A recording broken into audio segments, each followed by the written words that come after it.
se queres Deus. A paz do Senhor a todos. O meu nome é Anderson Jair Rodrigues.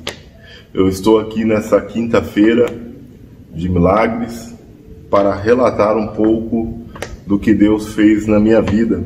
Eu agradeço a Deus pela vida do nosso irmão Otoniel, pela oportunidade concedida.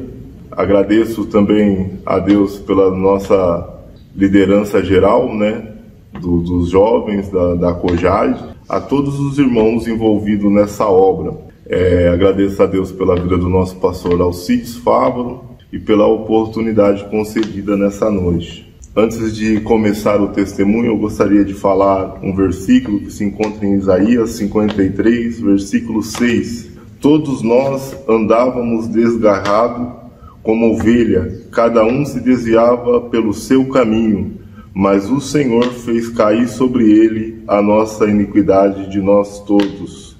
Eu sou filho do nosso pastor Jair Rodrigues, que hoje se encontra na cidade ali de Santo Amaro. Sempre, assim, dentro da minha família, eu tive o acompanhamento dele, da minha afinada mãe, a irmã Rosilene Frauzino Rodrigues, também nos acompanhou até os meus 22 anos. E dentro do meu lar, sempre o Evangelho sempre esteve presente na vida do meu pai e na vida da minha mãe. Quando eu completei 16 anos de idade, algumas coisas mudaram, porque eu comecei a assumir algumas decisões sobre a minha vida. Um tempo anterior, a minha família sempre se reunia final de ano para comemorar, o aniversário do meu avô, e então eles sempre tinham lá o álcool, as pessoas que iam até aquele lugar, eles se embriagavam, gostavam de fazer as festas, e eu cresci nesse âmbito assim festivo, porque a família sempre foi grande e sempre teve esse convívio assim entre nós, Experimentei o álcool bastante cedo na minha vida, e com o passar do tempo foi aumentando, esse contato com o álcool. E quando eu completei esses 16 anos, eu comecei realmente a tomar algumas decisões. E a primeira dela foi ir para o colégio agrícola em Penápolis. E quando eu fui a esse colégio, eu conheci algumas pessoas, e essas pessoas eram envolvidas com outros tipos de droga, além do álcool. Eu conheci um amigo que ficou muito próximo, que o pai dele era um dos traficantes da cidade, e automaticamente a gente começou a ter assim um convívio bem mais próximo. E ali eu experimentei as drogas ilícitas, a maconha, a cocaína. Começamos a ter assim mais frequente na minha vida. E quando eu completei exatamente, eu acho, 18 anos, eu já estava assim no cotidiano já bem diferenciado daquilo que eu tinha aprendido com os meus pais. Devido às escolhas que eu tomei, comecei a traficar droga dentro da escola, a fazer algumas coisas, porque a gente morava interno lá, e acabei sendo expulso daquela escola na época. E depois eu fui para outras escolas e também não deu muito certo, devido ao uso contínuo de drogas. Cada vez mais me perdi dentro desse caminho, com as escolhas que fui tomando. E eu achava assim que eu fiquei muito preso, porque tudo que eu pedia para o meu pai era não, Então eu achava que agora que eu tinha liberdade eu poderia fazer as minhas escolhas. E comecei a escolher caminhos errados, E fui me perdendo até chegarmos a morar em Diadema. Quando eu comecei a morar em Diadema, naquela época eu usava a droga ilícita por nome maconha, e ficava ali conversando com a rapaziada, com os meninos que tinha na rua.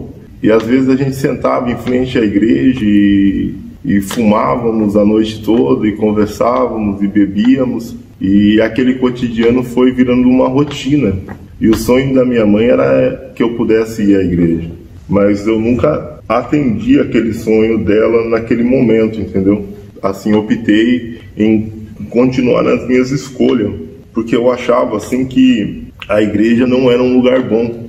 Assim como tem pessoas boas dentro da igreja, tem pessoas ruins também. E muitas pessoas apontaram na minha vida, falaram algumas coisas que me entristeceram muito.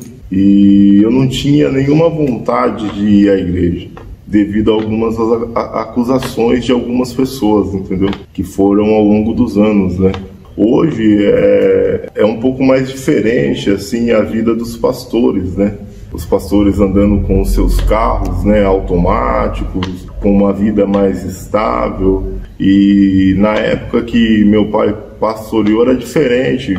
Era uma vida sofrida, salário às vezes recebia, às vezes não recebia, às vezes vivia de doações. E muitas pessoas chegavam, falavam coisas que não era agradável, né, ouvir. Muitas vezes fui apontado por usar roupas usadas, sapatos usados, e isso não justifica, mas magoa, né, entristece a gente. Por causa dessas coisas que eu ouvi, eu não gostava de crente, não gostava. Respeitava meu pai por ele ser pastor e um homem temente a Deus, e eu presenciei na vida dele muitos milagres, né? Da minha mãe também presenciei muitos milagres, mas não respeito, assim, não gostava assim, quando falava para mim é crente, é cristão, e eu sempre achava um modo para sair, para não conversar, não debater, não discutir, mas também não gostava de ouvir o que essa pessoa tinha para falar para mim. E nas drogas eu fui afundando cada vez mais, né? Conheci a cocaína, o crack, e andava só em lugares perigosos, né? E conforme foi passando o tempo, eu comecei a me tornar perito em manipulação. Eu ia nas igrejas mentir, manipular, enganar, trapacear, para tentar arrecadar alguma coisa, entendeu? Para tentar tirar dinheiro. E eu medi o nível de espiritualidade das pessoas quando eu chegava na igreja. Quando eu era uma pessoa de oração, uma pessoa fiel a Deus, temente a Deus, eu sentia o Espírito Santo na vida daquela pessoa, eu sentia a presença do Espírito Santo na vida daquela pessoa, eu não mentia para ela, eu não manipulava, não enganava. Mas quando eu conversava com alguém que eu via que não tinha muito a presença de Deus e nem tinha muita presença do Espírito Santo, essa pessoa eu enganava, manipulava, né? Eu tirava cestas básicas das igrejas, dinheiro. Vivi muito tempo isso, uma vida de engano, uma vida de mentira. Aí fui morar na rua, né? Morei na Ulisses Guimarães ali durante 3 anos, né? Na Rua do Carnaval, em Diadema, debaixo do viaduto da Imigrantes. Depois eu mudei dali, fui para debaixo da passarela do Okinawa. Fiquei lá, eu acho que 8 meses, dormindo naquele lugar. Era um buraco que tinha debaixo da passarela, e a minha vida se deteriorou bastante ali, porque eu virei um mendigo, um morador de rua. A única coisa que eu não aceitei, assim, da parte do inimigo para minha vida foi comer do lixo, né? Que muitos moradores de rua, eles se entregam totalmente, comem do lixo, reviram, fazem aqueles alvoroço todo, mas eu nunca aceitei isso. Eu sempre batia na casa de alguém ou pedia para alguém para que não ocorresse essa forma, porque eu nunca tive estômago para isso. Mas morei na rua durante 3 anos e meio, mais ou menos. E foi uma vida de destruição, né? Algumas coisas assim que aconteceram na minha vida foram as minhas escolhas, né? Outras foram as escolhas que o inimigo arquitetou na minha vida. Então eu estou contando esse testemunho aqui, assim, de uma forma simplificada, para que você que hoje está na igreja, talvez com um pensamento no mundo, pensando assim que aquele amigo que você tem que está te chamando para a balada, para o álcool, para as drogas, né? Oferecendo para você um simples... não, é só um simples baseadinho, um simples tirinho, é só um negocinho. Esse negocinho que ele está te oferecendo vai levar a sérias consequências na sua vida. Talvez você olha para sua família, para o seu pai, para sua mãe, e não é aquilo que você queria para a sua vida. Porque eu escutei uma vez um pastor pregando, e ele falou que a única coisa que a gente não escolhe na nossa vida é a família que a gente nasce. A gente não escolhe. Isso é Deus que nos presenteia, né? E a gente tem que se adaptar a essa família que Deus escolheu para a gente viver e aprender a amar os nossos pais, as nossas mães, porque dias difíceis nós estamos vivendo. Eu presenciei uma época da minha vida no Ox, né? Muitas vezes as polícias passavam por mim, eu estava com 20, 30 papelotes de crack dentro da boca, levando da biqueira ali, muitas pessoas conhecem, do Pombal, Morro do Samba, aquela região ali, Vila Clara, Majueri, esses lugares aí, aquela parte ali da Pilões, da antiga Pilões, Majueri, Cabelo de Fogo. Essa região aí era uma região que eu frequentava muito, muito. Então muitas vezes eu levava cocaína, crack, bastante quantidade para debaixo do viaduto, porque para quem não sabe, debaixo dos viadutos existem as gaiadas, né? Que é os lugares onde os moradores de rua fazem, geralmente para se tornar fumódromo. Tipo, eu não tenho dinheiro para comprar, mas eu posso arrumar um espaço para você que tem dinheiro usar à vontade, né? O tanto que você quiser. E você não precisa se preocupar, porque a ida e volta eu faço. Então aí eu vivi isso muito tempo. E uma coisa assim que eu tirei de muito aprendizado na minha vida é nunca duvidar do poder que a droga tem sobre a pessoa. Tanto o álcool quanto as outras drogas ilícitas, ela tem um poder muito grande. Ela pode tirar você da sua casa, né, do seu lar, do aconchego que seu pai, a sua mãe, muitas vezes, com muito sacrifício te dá, para levar você a lugares ilícitos, presenciar assassinatos, né, presenciar covardias, prostituição, presenciar tantas coisas, porque a madrugada na rua é totalmente diferente, porque enquanto você está na sua casa dormindo, na sua casa se alimentando daquela janta, daquele almoço que a sua mãe te proporcionou, que seu pai te proporcionou, existem muitas pessoas na rua nesse momento se matando, se drogando, se prostituindo, mas você não vê, porque existe uma proteção chamada família que te protege desse momento. Mas a partir do momento que você sai do seu lar e resolve tomar as suas próprias decisões, aí é diferente, porque você já não tem mais aquela proteção chamada família, e agora você fica por si próprio. E quem sai de casa hoje, na situação de rua, para viver o mundo das drogas, só tem a perder. Eu perdi muita coisa. Eu perdi o tempo que a minha mãe tinha de vida, né? Que eu não pude presenciar ela assim muito tempo, porque depois dos meus 16 anos eu vivi só atrás de droga, dinheiro, prostituição, entendeu? Então eu não consegui assim conciliar as coisas. Tem gente que fala, dá só pra fumar e curtir a família. É mentira. Com o tempo esse vai virar 2, 3, 4, 5, 6, vai vir outras drogas, outras curtições, né? Outras baladas, outros tipos de amigos, e a família vai ficando para trás, e a gente descobre a perca, né, que a gente tem só depois, quando a gente para assim. Eu parei pela misericórdia do Senhor, né, porque o Ox já tinha afetado a minha mente de uma forma, eu não tinha mais coordenação motora, entendeu, para ficar de pé muito tempo. Eu ficava ali no quarteirão da saúde, em Diadema, e não tinha muita força mais para nada, porque eu vivia drogado 24 horas, né? 24 horas por 48. Era difícil as pessoas me achar sóbrio. Tanto que o dia que meu pai me encontrou ali no quarteirão, porque eu estava desaparecido, ele pediu para mim, para nós irmos embora, E eu falei para ele, olha, eu posso ir, mas eu posso ir só amanhã. Hoje não dá para mim. Porque eu estava num efeito tão forte da situação que eu precisava pelo menos de 1 ou 2 dias para acalmar aquele momento, para tentar de alguma forma me socorrer, entendeu?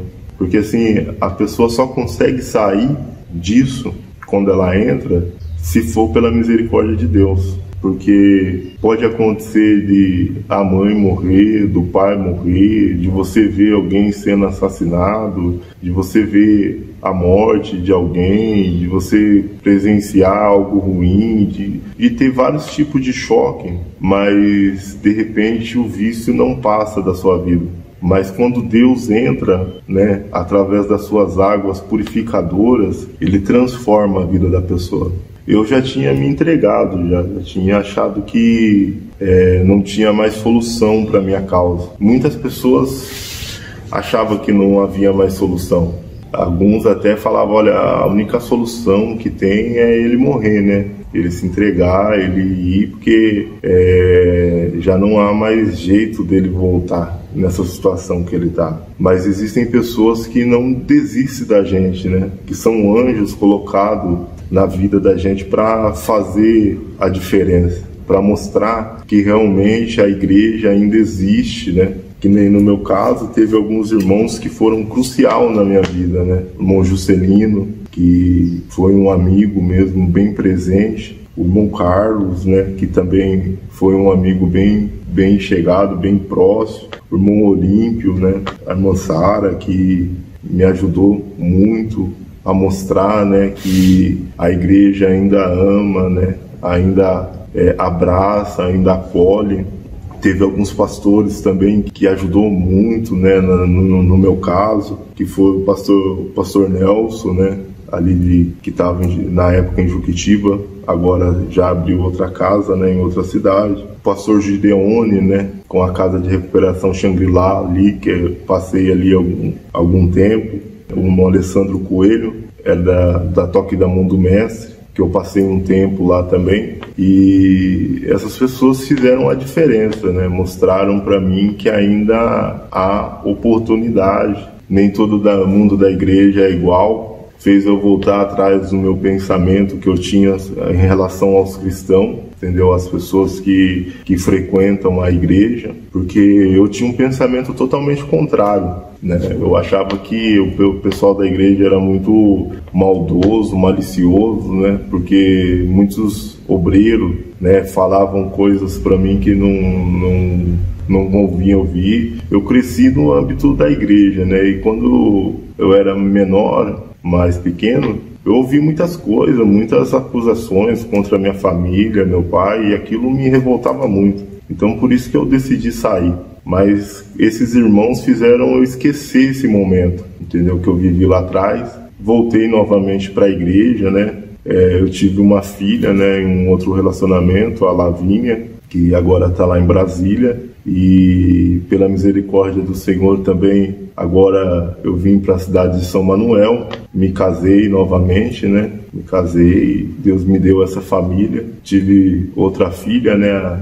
A minha Maria Eduarda, que Deus está me ensinando a amar ela cada dia mais. A minha esposa, né? A irmã Natália. E a minha família agora, que Deus me deu, Deus está me ensinando a cada dia mais que o amor dele é muito, muito grande, né? Bem maior do que o infinito, né? Porque tanta coisa eu fiz errada, que não convém falar também algumas coisas, mas Deus, ele com o seu imenso amor me perdoou, né? Me resgatou daquele mundo que eu estava de podridão, de escravidão, né? No fundo do poço. Para os irmãos terem uma ideia, eu já dormi na frente do Banco Itaú, na frente do Banco Bradesco, enrolado em sacos de lixo, né? Jogado na calçada. Agora Deus me deu essa oportunidade. E eu agradeço a Deus pela nova vida que Ele me deu. E agora está sendo um recomeço. Assim, todo recomeço é difícil, né?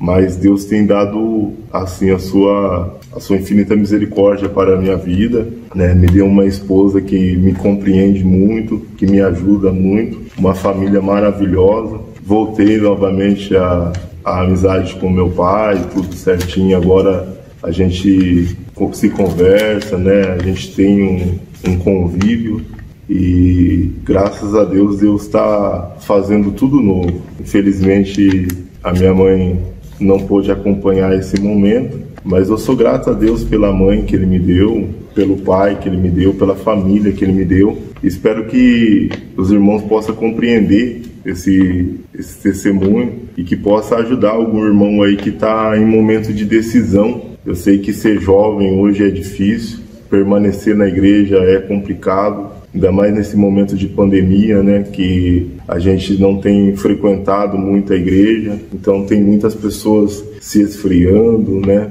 mas que possa voltar novamente a orar, a buscar a Deus, para que Deus possa aquecer esse coração novamente e que possa Deus fazer morada na sua vida e repreender esse mal que está vindo sobre o seu pensamento e que você permaneça na igreja, porque Deus tem grandes coisas na sua vida. Amém? Eu agradeço essa oportunidade, em nome de Jesus, agradeço ao irmão Antoniel, a toda a equipe da Cojade, e eu agradeço a oportunidade. Amém? Assim diz o Senhor para mim e para ti esta noite: filho, eu quero tanto enxugar